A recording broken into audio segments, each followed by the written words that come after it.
Shantipur Natunhat police ফাঁড়ির কাছে মদের দোকান দীর্ঘদিনের, তবে বর্তমানে এলাকার মানুষেরা ক্ষিপ্ত হয়ে গেছেন। তারপর বেশ কয়েকটি ঘটনার পরিপ্রেক্ষিতে তাদের দাবি, মালিক পক্ষ জানান এখানে পানশালার অনুমতি রয়েছে, কিন্তু দোকানের ভেতরে এবং বারান্দাতে সিসি ক্যামেরা থাকলেও উঠানে বসে খাওয়া দাওয়ার গতি প্রকৃতি ধরা পড়ে না সিসি ক্যামেরাতে। এমনকি তাদের নিজস্ব জায়গা ছড়িয়ে আসা যাওয়ার গুরুত্বপূর্ণ রাস্তার উপরেও দিনে রাতে চলে অকথ্য গালিগালাজ, নানা দুষ্কৃতিমূলক কাজকর্ম। ফলে সাধারণ মানুষের চলাচল বন্ধ, এই রাস্তা দিয়ে পাড়ার পরিবেশ নষ্ট হচ্ছে। তবে আজকের ঘটনা তাদের বিশেষভাবে প্রতিবাদী করে তুলেছে। তার কারণ, মদের দোকানের উঠানে একই সঙ্গে মদ খেতে বসা এক ব্যক্তিকে ইট দিয়ে বেধড়ক মারধর করে তাদের সাথেই মদ খেতে বসা কোনো এক যুবক, তার সঠিক বিবরণ এখনো পর্যন্ত পাওয়া যায়নি। তবে আক্রান্ত ওই যুবকের নাম গুলজার শেখ, যার বাড়ি শান্তিপুর পৌরসভার ৯ নম্বর ওয়ার্ডের নতুন গ্রাম ঘরামিপাড়া লেন এলাকায়। পরিবারের পক্ষ থেকে জানানো হয়েছে, তাদেরকে এলাকার কেউ একজন ফোন করে বলে রক্তাক্ত অবস্থায় গুলজার পড়ে রয়েছে। সেখান থেকে এলাকাবাসী এবং পরিবারের সহযোগিতায় তাকে শান্তিপুর স্টেট জেনারেল হাসপাতালে ভর্তি করালে শারীরিক অবস্থার অবনতির কারণে চিকিৎসকেরা কৃষ্ণনগর শক্তিনগর হাসপাতালে স্থানান্তরিত করে। অন্যদিকে খবর পেয়ে শান্তিপুর থানার পুলিশ প্রশাসন এসে খতিয়ে দেখে যায় গোটা ঘটনাটি। এলাকাবাসীরা জানিয়েছেন তাদের দুর্দশার কথা। মদের দোকানের মালিক পক্ষ অবশ্য জানাচ্ছেন তাদের বারান্দায় এবং দোকানের মধ্যে সিসি ক্যামেরা রয়েছে, কিন্তু উঠানে বা রাস্তায় 1942 সাল থেকে এই দোকানে অনুমতির সাথে পানশালারও অনুমতি রয়েছে। কখনো এই ধরনের অশান্তি হয় না। সম্প্রতি খোলা বাজারে মদ বিক্রি বন্ধ হওয়ার পর অত্যাধিক ভিড় হচ্ছে নানান রকম জায়গা। কার মানুষজন আসছেন তাই দেখে রাখা সম্ভব হচ্ছে না বলে জানিয়েছেন তারা। পুলিশ প্রশাসনের উপর আস্থা রয়েছে, আবগারি দপ্তরের কথা বলে তাদের যা নির্দেশ দেবেন তা আমরা অবশ্যই মেনে চলবো। সিটি ক্যামেরা নেই সামনেখানে, যে পুলিশের চেক করবে কি পাবলিকের চেক করবে, মারলো কে না, কেউ কাউকে বলতে পারবে না। এখানে ওনারা বলছেন এটা বহু প্রাচীন কাল থেকে হয়ে আসছে, প্রাচীন কাল থেকে থাকুক, সেটা নাই। এবার ক্যামেরা গুলো এখনকার যেসব সিস্টেম, মানুষকার গিয়ে ধরতে হচ্ছে না, ক্যামেরাতে চেক করলে কিন্তু চলে আসছে সব। তাহলে আপনারা এতদিন ধরে যে সমস্ত কথা বলেননি কেন এলাকাবাসী হিসাবে? সব বলা কাকে বলেছিলেন? সবাইকে, সব বলা, এদেরকেও বলা, এই যে এদিকে গলিতেও সবাই বলা। রাস্তায় বসে তো খাওয়ার পারমিশন নেই, সেটাও হয়। এখানে এক ঝোঁক বসলো, ওখানে এক ঝোঁক বসলো, এরকম বসে থাকে। এটা কি সন্ধ্যাবেলা না দিনের বেলাতে? সন্ধ্যাবেলা আসলে ভালো হয়। দিনের বেলায় ও দেখতে পাবে, খাবে না, সন্ধ্যাবেলা তো দেখতে পাবে না। এবার তো লিখিত জানেন। কি নাম আপনার? আমার নাম মিটু শেখ। এই জায়গাটার নাম? এটা হচ্ছে এই যে নতুন হাট থেকে বেলা রাত 12টা অব্দি এখানে খিস্তি খামারি মামাসি তুলে এই পাশে ঘর আছে, ওই গেটের সামনে দেখেন কাউন্টার, গেটের সামনে ঘর আছে, এখান থেকে খাওয়া দাওয়া শুরু করবে।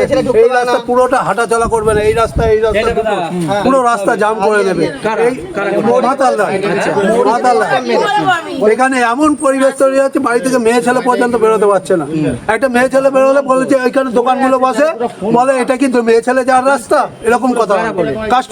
কাস্টমার যেমনি তেমনি দোকানদার এরকম কথা বলে। এই এলাকার ভেতর এরকম মদের দোকান মানে তো আমাদের না থাকলে ভালো হয়। না, ওনারা বলছেন যে এটা অনেক পুরনো, তখন আমাদের পরিবেশটা এরকম যে এই পাড়ার মধ্যে 4-5টা ঘর, দাঁড়ান, অনেক কথা বলে তো এই বলেছি। পাড়ার মধ্যে তখন 4-5টা ঘর ছিল যখন মদের দোকান হয়েছে। এখন পরিবেশটা তো তৈরি হয়েছে, পাড়ার ছেলে মেয়ে সবই হয়েছে। আর রাস্তাটা নিশ্চয়ই তাদের নয় তো?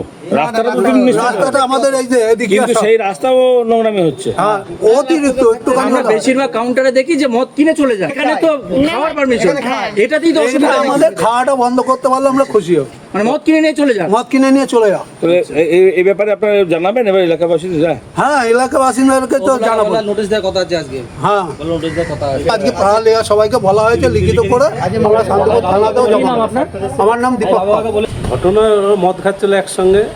এইবার আমি তো ছিলাম ভিতরে, আমরা বেচাকেনা করছিলাম।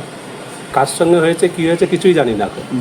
তারপর শুনলাম একজন মার খেয়েছে, রক্ত বেরোচ্ছে।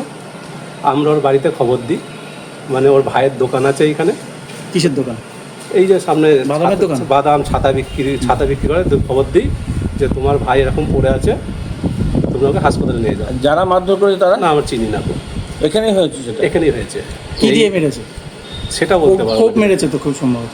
না, সেটা বলতে পারবো। 3-4 দিন আগে এই ঘটনা, এরকম একটা ঘটনা হয়ে সাইকেল ফেলে গেছিল, এরকম হয়েছিল? আমি সকাল 11টায় আসি, 3টে পর্যন্ত থাকি। তারপরে হলে আপনাদের সিসি ক্যামেরা আছে? ভিতরে আছে, বাইরে নেই। এই বাইরে কি হচ্ছে দেখা যাবে না? বাইরে কি হচ্ছে দেখা যাবে না। আচ্ছা, এটা তো কাউন্টার। এখানে কি মদ খাওয়ার পারমিশন রয়েছে? হ্যাঁ, পারমিশন রয়েছে। মানে এখানে কিনে এখানে খেতে পারবে? পানশালা এটা? খেতে পারবে, হ্যাঁ। এটা পানশালা? হ্যাঁ। কিন্তু এটা মদের দোকান লেখা রয়েছে এখানে, অর্থাৎ মদ বিক্রি হয়, মানে বোতল নিয়ে যাবে বা মদের কন্টেনারগুলো নিয়ে যাবে। খাওয়ার পারমিশন আছে আমি যতদূর জানি। এবার ডিটেলস মালিক বলতে পারবে। কি নাম মালিকের? বাসুদেব ইন্দ্র আর বুদ্ধদেব ইন্দ্র। কোথায় বাড়ি? চরকতলা। তো আজকে আপনারা এই দোকানের পক্ষ থেকে আপনারা গিয়েছিলেন হাসপাতালে অ্যাডমিট করতে বা কিছু? না, আমরা মালিককে জানিয়েছি। মালিক আছে কৃষ্ণনগরে যাওয়ার কথা আছে, উনি বাড়িতে যেন অসুস্থ আছে, স্ক্যান করবে। হ্যাঁ, এবার আবগারিতেও ফোন করা হয়েছে, এবার থানা থেকেও সিভিকরা এসেছিলো, ওরা বলেছে এই মুহূর্তে এখানে খাওয়ানো যাবে না।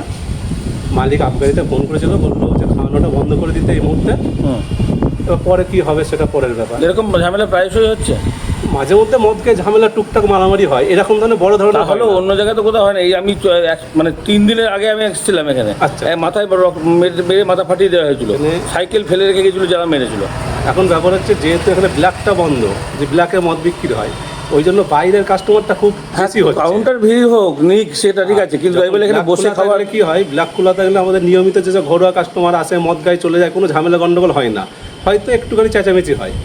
যেহেতু ব্ল্যাক বন্ধ বলে এখানের কাছে প্রচুর লোকের মানে খাওয়ার পারমিশনটা তাহলে আছে বলছেন? খাওয়ার পারমিশন আছে, কিন্তু খাওয়ার পারমিশন আছে, যেখানে মদ খাচ্ছে সেখানে কোনো সিসিটিভি ক্যামেরা নেই কেন আপনাদের? তাহলে কি কিছু হলে কি করবেন আপনারা? বারান্দায় আছে, ভিতরে আছে, এবার বাইরে খাচ্ছে তো বাইরে। বাইরে লাগাবে বলছিল ইদানিং। যদি খাওয়ানোর পারমিশন থাকে তাহলে সেই খাওয়ানোর জায়গায় সিসি ক্যামেরা সেটাও তো দরকার, কারণ সেখানে কি একটা সেই বিষয়টাই বলতে হবে। আমি কর্মচারী তো, আমি বিশেষ মানে ডিটেলস আমি কিছু বলতে পারবো না। বারান্দায় সিসি ক্যামেরা আছে, ভিতরে আছে, বারান্দাতেও আছে, একটা এদিকে আছে, একটা ওইদিকে কিন্তু আছে। এই উঠানটাতে নেই। উঠানটাই নেই। আচ্ছা, খাই তো উঠোন এই সব, উঠানেও খাই, বারান্দাতেও খাই, আর এখানেই আজকে এখানে উঠানেই গন্ডগোলটা হয়েছে। আর যারা দুষ্কৃতী তারা মারধর করে তারা পালিয়ে গেছে। পালিয়ে গেছে। আচ্ছা, তাদের কি পরিচয় জানতে পেরেছো? ওই না, ছেলেটি আমরা যে আহত হয়েছে সে জানতে পেরেছে? না না, সে তো মার খাওয়ার মতো সে তো পড়েছিল। আচ্ছা, সে কি সেন্সলেস হয়ে গেছে? যেটুকু হ্যাঁ, শুনছিলাম যে একসাথেই মদ খাচ্ছিল তারা। হ্যাঁ, মদ ধরুন আমাদের কাছে কাউন্টারে দেখা যাচ্ছে 2 বোতল মদ নিল, একজন এলো কাউন্টারে 2 বোতল মদ নিতে, এবার বাইরে সেটা 6 জন মিলে খাচ্ছে। এই হচ্ছে ব্যাপার। কি নিয়ে ঝামেলা কিছু বুঝতে তা পারবেন? বলতে পারবো, কিন্তু সে খাওয়ার নিয়ন্ত্রণটা আপনাদের হাতে যে নেই। মার খেয়েছে তার বাড়ির লোক এসেছিল, তাকে নিয়ে গেছে হসপিটাল, যতদূর শুনেছি। কি নাম আপনার? আমার নাম শঙ্কর সাহা, এই দোকানের নাম? শান্তিপুর নতুন হাট, দেশি মদের দোকান।